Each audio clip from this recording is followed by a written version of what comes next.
বলি একবার চৈতন্য মহাপ্রভু কি আপনারা বলবেন না নাকি? হ্যাঁ, মনে মনে বলছে।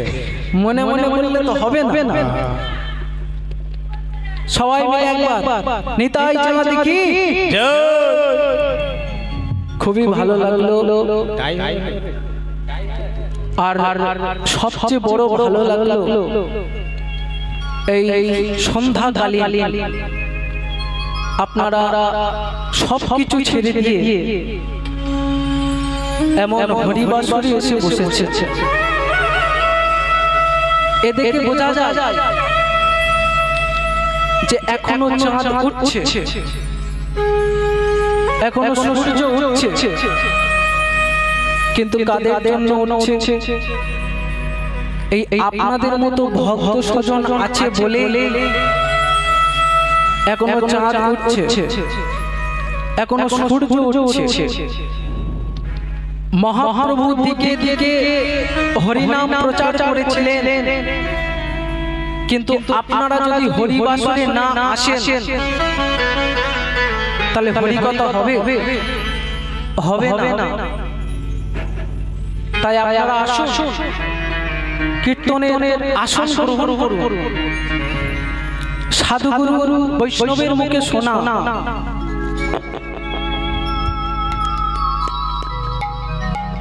সামনের বালাকে ভক্তি করতে হয়, শ্রদ্ধা থাকতে হয়।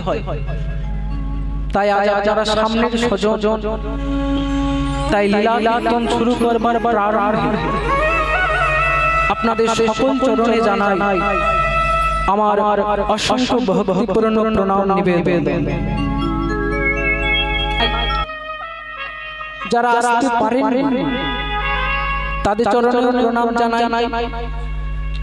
যারা কোনোদিন হরিনাম শোনে না অথচ ভগবানের নামে নিন্দে করে বেড়ায় তাদেরকেও ছাড়ছি না, তাদের চরণে প্রণাম জানাই। আপনি বলবেন ওদের ঘরে প্রণাম করতে যাও কেন?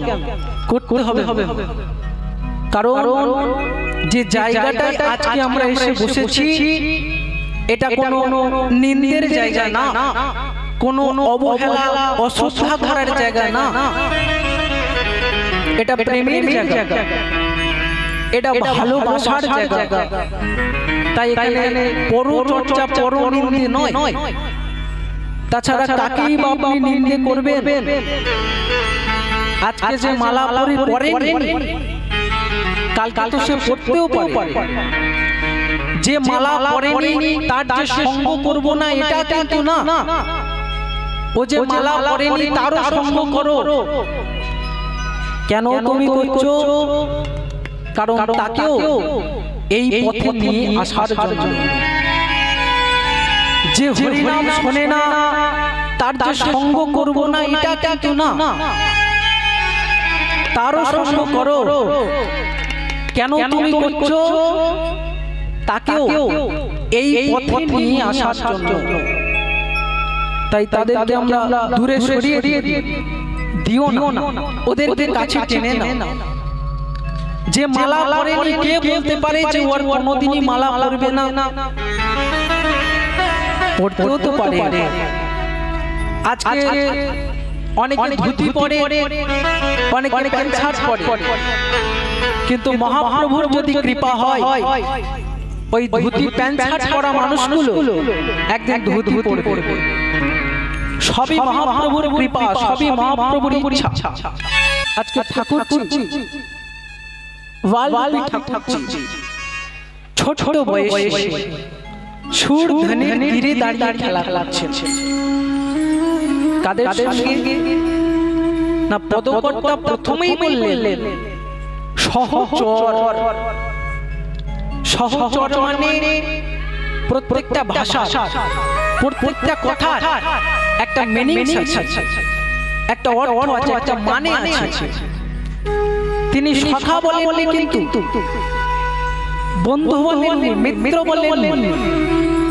তিনি বললেন কথা সহচর। সহচর মানে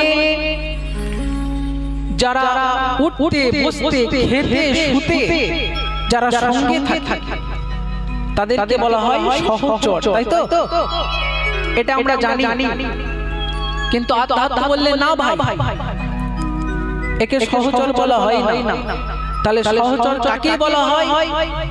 সহ সহ্য করো চর। যেমন যমদূতের চরকে যম চরাচর বলা হয়, বিষ্ণুদূতের চরকে বিষ্ণু চরাচর বলা হয়। তাহলে চরাচর মানে পৃথিবী, চর শব্দের অর্থ পৃথিবী। তাহলে সহচর এই পৃথিবীতে যারা দুঃখ সহ্য করছে, কষ্ট সহ্য করছে, যন্ত্রণা সহ্য করছে, হাহাকার সহ্য করছে, তাদেরকে নিয়ে মহাপ্রভু আমার খেলা করছেন। আর খেলতে খেলতে খেলতে খেলতে তিনি বারবার করে দুটো হাত উপরে তুলে করেন। কখনো নিজেকে প্রশ্ন করেছেন যে মহাপ্রভু হাত দুটো উপরের দিকে কেন করে আছে? করেন না? এটাকে কি বলা হয় বলুন তো? ইংরেজিতে বলা হয় সারেন্ডার। সারেন্ডার মানে আমি স্বীকার করছি আমি আপনার কাছে পাচ্ছি। তাহলে মহাপ্রভু কি কারোর কাছে স্বীকার করছেন? আমাদের কাছে স্বীকার করছেন, সারেন্ডার করছেন? এ তো না। কারণ তার সামনে সবাই সারেন্ডার করে, তিনি কারোর কাছে সারেন্ডার করে না। তাহলে একটা হাত কোন মানুষটা তোলে? যে মানুষটা সকালবেলা অফিসে যায়, কাজে যায়, দেখবেন রাস্তায় বার হলে ওই অটো আসছে, টোটো আসছে, বাস আসছে, একটা হাত তোলে, আমার গাড়ির দরকার, আমি যাব। এই মানুষটা একটা হাত তোলে। দুটো হাত কোন মানুষটা তোলে? যে মানুষটা সাঁতার জানে না, জলে ডুব দেয় আর বলে আমার বাঁচাও, আমার বাঁচাও। তাহলে মহাপ্রভু যে ডুবে যাচ্ছে, ডুবকি লাগাচ্ছে, ডুবে যাচ্ছে, ইয়ে তো না। কারণ রীতিমতো তিনি সাঁতার জানেন। ভুল ডুব রহি है এই ভব সংসার ভব সমুদ্রে, और ही वो हमें बचाने के लिए, उद्धार करने के लिए वो जो आया। तो डूबने के बाद महाप्रभु से यही नहीं, दोबारा प्रश्न ही হয়।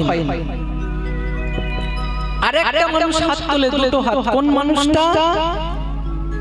যে মানুষটা সবজি চাষ করে, আর সেই সবজি নিয়ে যারা বাজারে যায়, দেখবেন হাত দুটো এরকম করে যায় না, মাথায় একটা ঢাকা নিয়ে যায় তো। এইবার এই ঢাকাটাকে যদি গায়েব করে দেওয়া হয়, ঝুড়িটাকে যদি গায়েব করে দেওয়া হয়, বলো হাত দুটো কি রকম থাকবে? এই রকম, তাই তো? এই রকম থাকবে।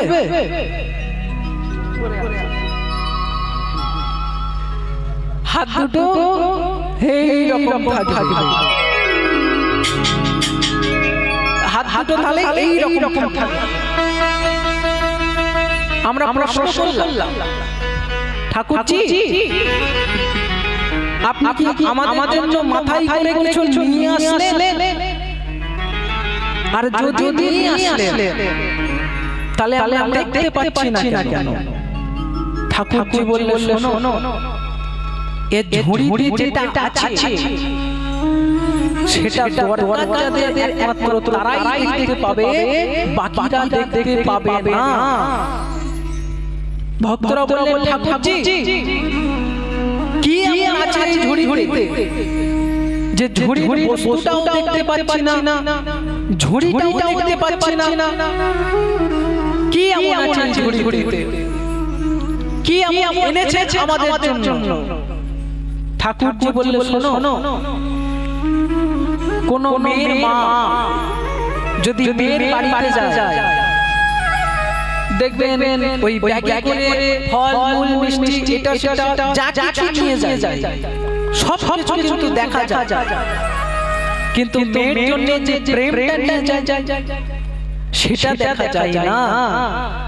মেয়ের জন্য যে প্রীতিটা নিয়ে যায় সেটা দেখা যায় না। মেয়ের জন্য যে ভালোবাসাটা নিয়ে যায় সেটা কিন্তু দেখা যায় না। আমরা প্রশ্ন করলাম, ঠাকুরজি আপনি কি তাহলে আমাদের জন্য ভালোবাসাটা বয়ে এলেন? ঠাকুরজি বলল, ওরে ভালোবাসাটা আমার কাছে নেই, ভালোবাসাটা তোদের কাছে আছে। তাই তো আমি সবকিছু ছেড়ে দিয়ে তোদের কাছে চলে এসেছি।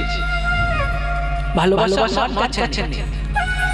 তাহলে ঠাকুরজি আপনি ঝুড়িতে করে এনেছেন কি? যে ঝুড়িটাও দেখা যাচ্ছে না, ঝুড়ির বস্তুটাও দেখা যাচ্ছে না। ঠাকুরজি বললে, শোনো আরেকটা জিনিস দেখা যায়। বললে, কোন জিনিস? বললে, ব্যালেন্স। যে সাইকেল চড়তে জানে তাকে যদি বলা হয় ভাই সাইকেলকে পড়ে দেখাও, ও বলবে আমি পড়তে পারবো না, আমার ব্যালেন্স আছে। তাহলে যে চড়তে জানে সে পড়তে পারবে না, আর যে চড়তে জানে না তার ব্যালেন্স নেই। তাহলে ঠাকুরজি আপনার মাথায় যদি ব্যালেন্স ঝুড়ি, তা আমাদের কি করে ব্যালেন্স দিন না, একটু করে ব্যালেন্স দিন না আমাদের। বলছে, বোকা কোথাকার, ব্যালেন্সটা কাউকে দেওয়া যায়? এই ব্যালেন্সটা আসে থেকে মেনে চলুন। এখান থেকে আপনি পয়লা যাবেন। তা যে সাইকেল চলতে জানে না আর যে সাইকেল চলতে জানে তার কাছে যদি বলে ভাই আমাকে ব্যালেন্স দে, আমি তোকে 100 টাকা দিচ্ছি, আমি পয়লা যাব, পয়লা থেকে এসে আবার ব্যালেন্সটা ফিরিয়ে দেব। সে তখন বলবে, ওরে মূর্খ, ব্যালেন্সটা কাউকে দেওয়া যায় না। তাহলে ব্যালেন্সটা আসে কোত্থেকে? বলল, উঠতে, চড়তে, পড়তে, কাটতে, তবে আসবে ব্যালেন্স। এত ছেলে খেলা লাগিস না। ভক্তি জগতে ভগবানের কাছে পৌঁছাতে গেলে না মা 9টা পথ আছে, আর এই 9টা পথে 8টা গাড়ি দাঁড়িয়ে আছে। এই 8টা গাড়ি, এই 8টা গাড়ি হচ্ছে 8টা ভাব। ভাব বুঝেন কি ভাব? শ্রী রূপনাথ গোস্বামী বললেন, সে যে গন্ধর্বঞ্চ সর্বঙ্গ বেপতু বৈবর্ণ অশ্রুপ লয়। শুধু সেজে গুজে এলাম আর হরিবাসরে বসলাম, কোথায় যাচ্ছ? কীর্তন শুনতে হবে না। ভাব যদি আপনাকে আশ্রয় করতেই হয়, তাহলে 8টা গাড়ির মধ্যে যে কোনো একটা গাড়িতে আপনাকে চাপতে হবে, তবেই হরি নাম শোনা। আর ভাব এমনি আসবে না। এ দোকানে কোনো মাল না যে গেলাম টাকা দিয়ে কিনে নিয়ে চলে এলাম। এ গাছে কোনো ফল না যে উঠলাম পারলাম আর খোসা ছাড়িয়ে খেতে শুরু করে দিলাম।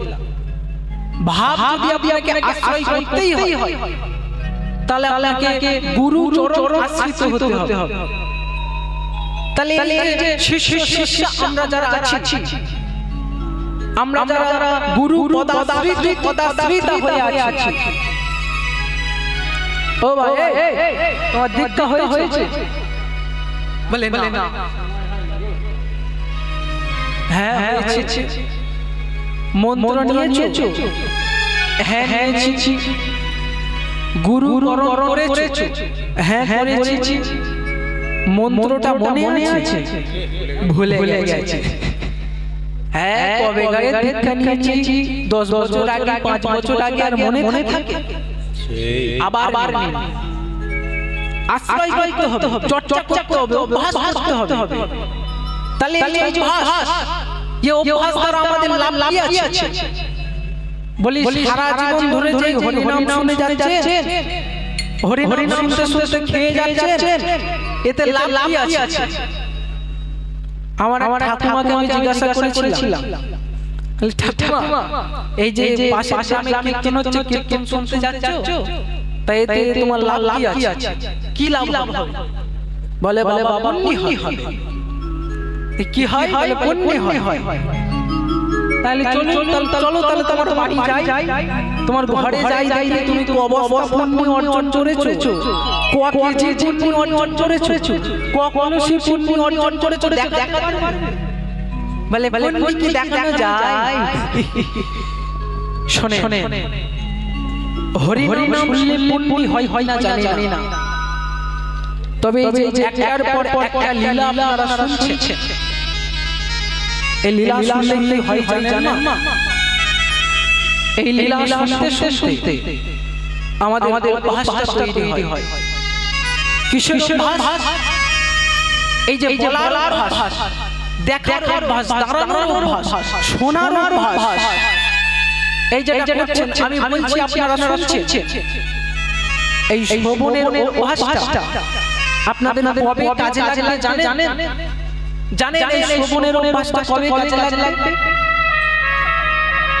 যেদিন আপনার কর্ণমূলে ওই ভগবানের বাঁশিটা বেজে উঠবে। এটা এটা শাশ্বত, এটা সনাতন। এই পৃথিবীতে চিরন্তন কালের জন্য আমরা কেউ থাকতে আসিনি। একদিন না একদিন মাগো এই ধরা ছেড়ে, এই পৃথিবী ছেড়ে আমাদের চলে যেতে হবে।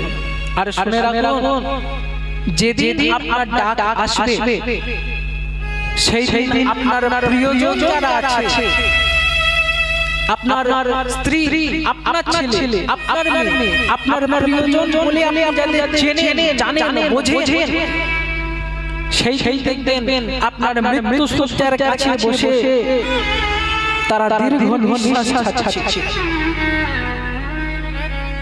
আপনার প্রিয়জন, আপনার ছেলে, আপনার স্ত্রী, আপনার মেয়ে, আপনার চলে যাওয়ার সময় তারা কান্না করছে। কিছু মনে করবেন না, এই আপনার প্রিয়জন বলে যারা আপনি যাদের চেনেন, জানেন, বোঝেন না, এদের বাইরের কান্না থেকে ভেতরে কিন্তু একটা চাওয়া আছে। আমরা বুঝতে চাই, এটা আমরা কেউ বুঝতে চাই না। চাওয়াটা কি? ওই যে আপনার স্ত্রী কাঁদছে, স্ত্রী শুধুমাত্র কাঁদছে, আপনি চলে যাচ্ছেন, এত দিনের বিয়োগ ব্যথায় ব্যথিত হয়ে ক্রন্দন করছে, এটা কিন্তু না। কে বলতে পারে যে হয়তো আপনার স্ত্রী ভেতরে বলছে, ওগো গো তুমি আমায় ছেড়ে চলে গেলে, ও আমার শিব গো, ব্যাংকের টাকাটা আমার নামে নমিনি করে দিয়ে গেলেন, আমার কি হবে গো? ছেলে কাছে, মেয়ে কাছে, এইটুকু তো জায়গা জমি, বাবা দিদি যদি ভাগে নাই আমার কত থাকবে? তুমি আমাদের মধ্যে ভাগ বকরা করে যেতে পারলে না? হ্যাঁ, সবাই চাইবে, কিন্তু শুনে রাখুন, সেদিন যদি আপনার মৃত্যু শয্যার পাশে বসে কোন সাধু গুরু বৈষ্ণব একটু হরি নাম করে, একটু কৃষ্ণ নাম করে, অনেকে করে দেখবেন মৃত্যু পথগামী মানুষের পাশে বসে তারা একটু হরি নাম করে, একটু কৃষ্ণ নাম করে। আর এই শুনতে এই যে শুনছেন না, এই শ্রবণের অভ্যাসটা তাহলে আপনাদের কবে কাজে লাগবে জানলেন তো? সেই শেষের দিনটার জন্য আমরা সারা জীবন অভ্যাস করে যাই, সারা জীবন আমরা অভ্যাস করে যাচ্ছি। তাই নববেদা ভক্তির মধ্যে প্রথম ভক্তি হলো শ্রবণ।